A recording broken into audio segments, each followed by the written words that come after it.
Coach, our first one will come from Greg Hunter. So Matt, just general assessment on how the offensive line has done this spring. I think the three things that we work on all the time when we go into a special scrimmage situation is our communication is number one, and I feel like that's been getting better each week. As far our defense isn't the easiest defense to prepare for, as most offensive guys in this conference will tell you, and communication is huge. We've done much better. It all starts with Zach Frazier, who does a really good job from a communication standpoint. And the tackles and guards communicate with each other, and I think that's definitely something I feel good about. We've done a much better job, and the second thing is fundamentals. That's what we harp on. Communication one, fundamentals two, and each week I've seen us get better and better. When I talk about fundamentals, I'm talking about basic fundamental football that you would teach a ninth grade high school football player. Pad level, keeping a base, taking short steps, winning leverage with your hands. And those little things like that, we harp on them each week. We've gotten better each week at that.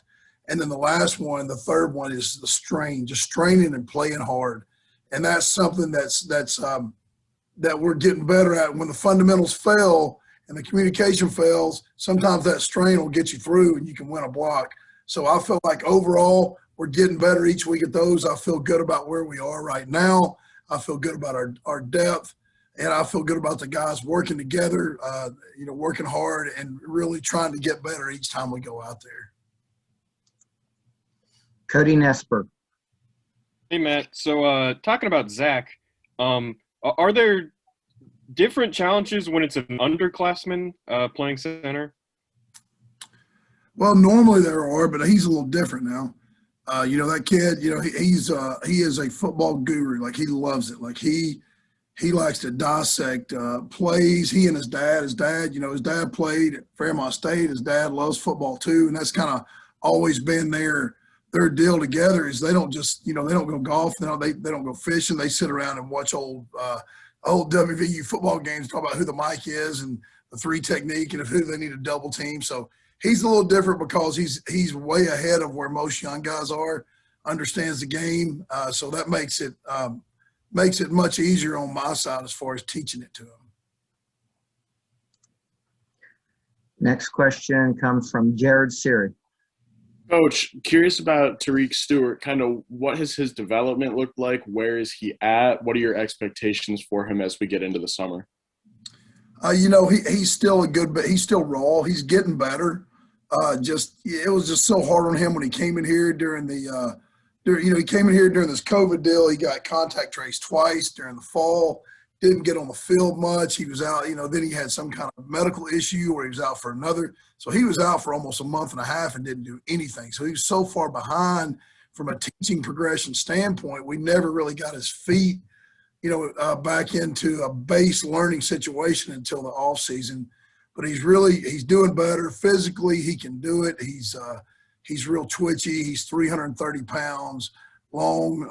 He's just his eye, he's getting better. His eyes are a little bit everywhere. Again, when you're having to coach against this defense with a young or raw player, it's really frustrating because there's nothing fundamental or nothing basic about what they do defensively. They're always cutting and looping and people coming from out of the box. So it takes a little longer. Now, once you get them where they know what to do versus these guys, the good thing is you're not going to see anything that's much more extravagant. So it's a little longer process, but he's coming along. He's going to be a good player. He's become a lot more he really struggled with the structure early on, but he's doing a lot better job of being accountable. I mean, that's the number one thing is lineman. You got to make sure that you're doing the little things right, being on time, being where you're supposed to be, showing up for Mike on time and working hard in the weight room. So he's definitely getting better, and he's got the ability to help us somewhere.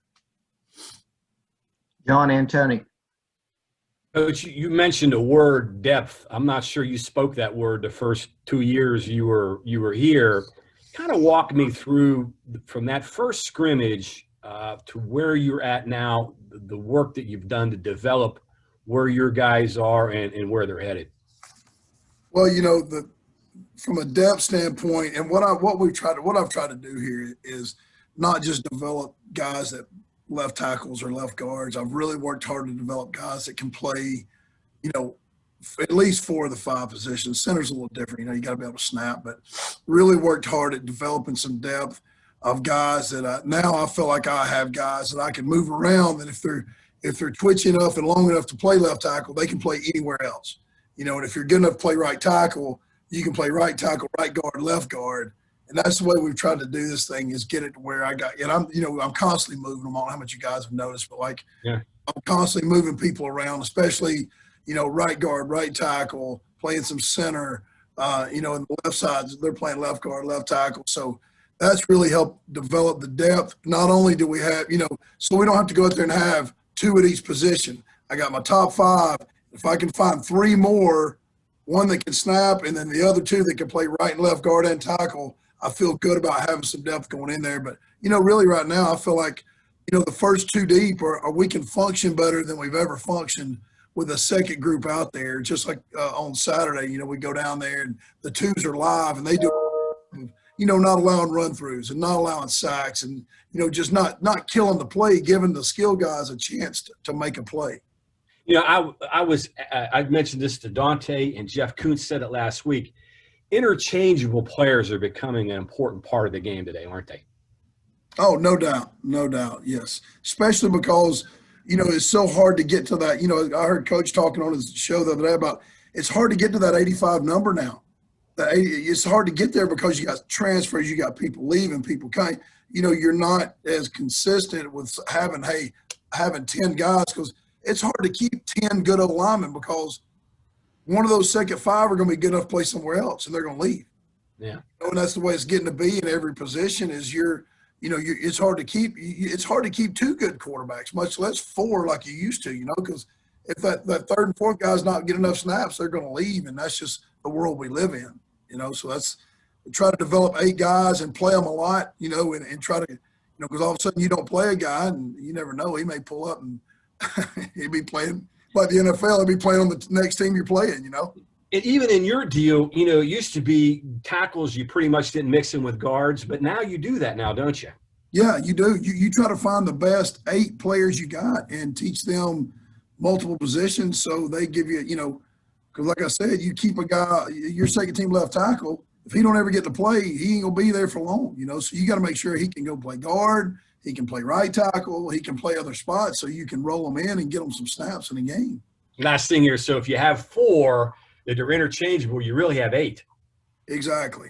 Yeah. Yes. That's the way I look at it. Thanks. Yes, sir. Kevin Kinder. Coach, watching a couple of your practice sessions, saw how you split some guys up, 2 different units, maybe working some of the guys with tight ends, other things. Is that part of getting everybody, together so they can work in one unit? Because that seems to be the hardest thing to develop now, especially when you're, moving people around to different spots, is getting that communication, that unity that you need for a really top-tier offensive line. Yeah, that's something after going through our, postseason cut-ups, something we felt like that we really seen it. We're pretty hard on ourselves, but somewhere I felt like, and Coach Brown and Coach Trick and I always all felt like our communication between tackle and tight end was not where it needed to be. So we're really being, we're really trying to spend time pre-practice and during practice where tight ends and tackles are working together in live situations where they're having to talk to each other. And like you said, you got to interchange those guys to make sure it's not the same 2 working together all the time.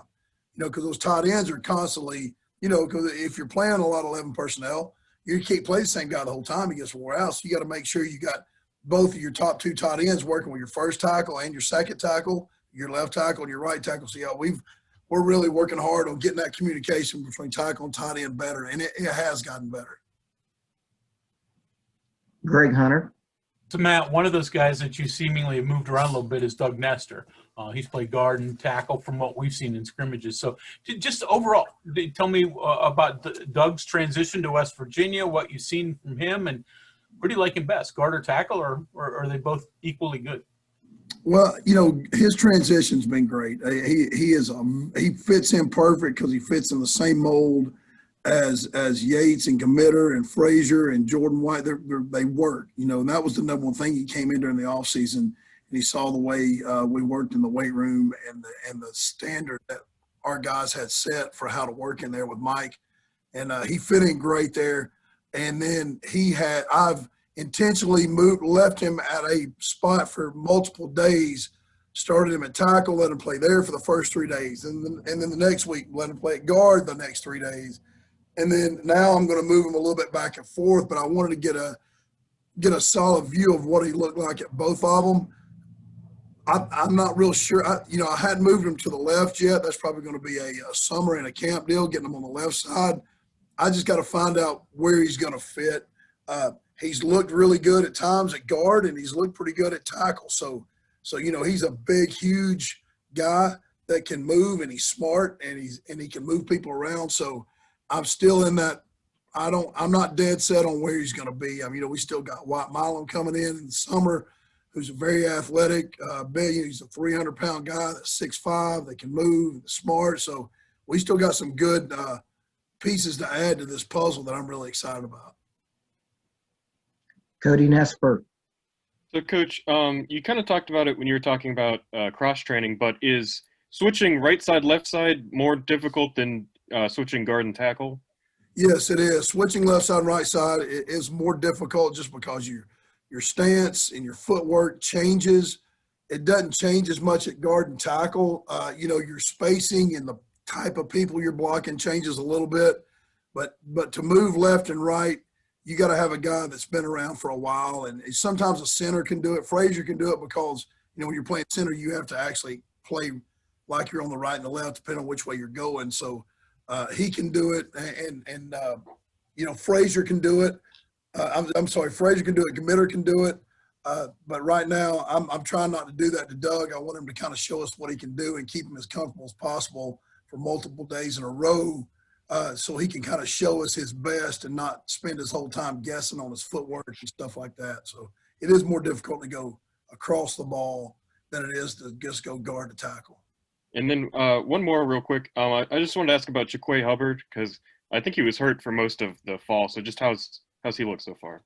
Well, he had shoulder surgery, so they wanted to keep him out through spring, so he'll be back. He's physically has done a phenomenal job. He's lost about 35, 40 pounds. He's moving around really well. He's still over 300. Great kid, works his butt off. Going to be a guy that you're really going to enjoy watching play. He's a high energy, high effort guy. So excited about getting him back too. So we've still got, we got 2 freshmen coming in, and we'll have Hubbard back, some, possibly another transfer. So we're just keep piling names on this thing and good players. And, that's what makes you, that's what gets you to the point where you're playing for championships, is when you got that kind of competition in every room where, you don't have to just have a pulse to play. You got to actually, work at your trade and work in the off season and take care of your body and all those little things that's going to put us where we want to be. Back to Greg Hunter. Matt, you mentioned Wyatt Milam, and just true freshman offensive linemen in general. I mean, until Zach Frazier, it had been 4 decades since a true freshman offensive lineman started at WVU. So it was obviously very, very rare. I don't know if you've had any prior, but how hard is that? And is that changing now, maybe with better weight training at the high school level? Yeah, it's usually a genetic deal. I mean, he was at one point one of the top 5 tackles in the nation. He genetically is gifted with bend and with twitchiness and strength. I know he can go in the weight room right now and hang with most of our guys. Not the top guys, but he'd be right there. But he does, his high school coach does a phenomenal job with the weight room. They grind it, which really has helped him. So he is a guy that and the same thing with Tomas Remick. I mean, he's throwing the shot put 60 feet and the disc 160. That's pretty impressive stuff for a high school guy. So he's going to come in here too, physically able to compete. And what we do is what's made it so much better with O-linemen is bringing the guys in early and giving them the month of June and the month of July to really be able to grind and really be able to learn the offense and be comfortable in it whenever August starts. And we're going to give them 14 days of August to to see what they can do. You know, that's what I've been telling my guys. Hey, when these new guys come in, they're going to get a chance. You know, so if you're on the cusp of being a 2 or a 3, you know, you better show what you can do this spring, because when these new guys come in, they're going to get a shot. So I'm excited about the guys we got coming in. Like I said, I think Wyatt and I think Tomas really have a chance to do some stuff. You know, if they can grasp what we're trying to do from a play standpoint. John Antonic. I guess to flip that around, Coach, normally when you had talented kids like that, you had to play them right away.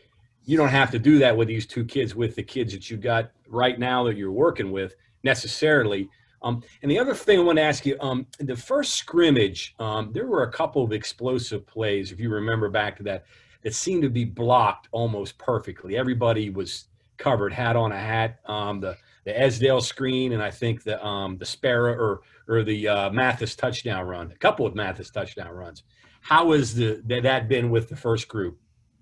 Like I said, the communication's been really good, and you know, with Gamitter and Jordan White and Frazier all in the middle, and you know, Gamitter's got a lot of snaps. Frazier's a really good football guy, and so is Jordan White. They've doing a really nice job of understanding what the defense does and starting to play with pad level and playing harder. And it's been nice. We've had some plays that fit up. You know, I've been beat up by this defense a whole lot in my career. You know what I mean? And it's nice to see those plays when we get it fit up, and the running backs are doing a really nice job of being patient and trusting us. And you can just see that developing, the trust between the O-line and the running backs. Of, you know, that first year it was helter-skelter and people were running through, and I don't think Lady ever trusted the guys I had up there. But I think with this group, you know, we're through recruiting and coaching and just continually working every day. We're getting better and we're building that trust. And, you know, that's when you have some good offenses. That's when you're able to run the ball, when you can do those things. And I noticed, too, there were a couple of instances where Mesidor and Dante, they're good guys to have your guys block. I noticed one time Nestor had some trouble with Dante. So that's good, too, having those guys over there to really work your guys. Yeah, no doubt. That's like, you know, basically with Mesidor, he and Frazier, you got 2 freshman All-Americans, and they're going against each other every day, because Mesidor's been playing a lot of nose, a lot of inside stuff. And that's why I keep telling them both, my guys, y'all, they figure out ways to beat each other. You know, one of them figures out a way to beat the other one. Well, then that one's got to go back and work on and figure out how to fix that. And it's the same thing outside with Doug. It's like, hey, Doug, these guys are constantly working on ways to beat you. You don't go out there and win the same way every time. And that's what makes you a good player, when you're going against good people that are competing and trying to win and trying to figure out ways to beat you. And that makes us a little bit better every day and keeps that competitive level high. I guess high tide rises all boats, I guess. No doubt. And that's the way we expect it. We're just going to keep striving. And you know, Frazier is our leader in this group, and he sets the tone. He chases the ball. They all got to follow him. And that kid loves to work, and everybody on this whole line is trying to hold that tide high, just like he is, you know.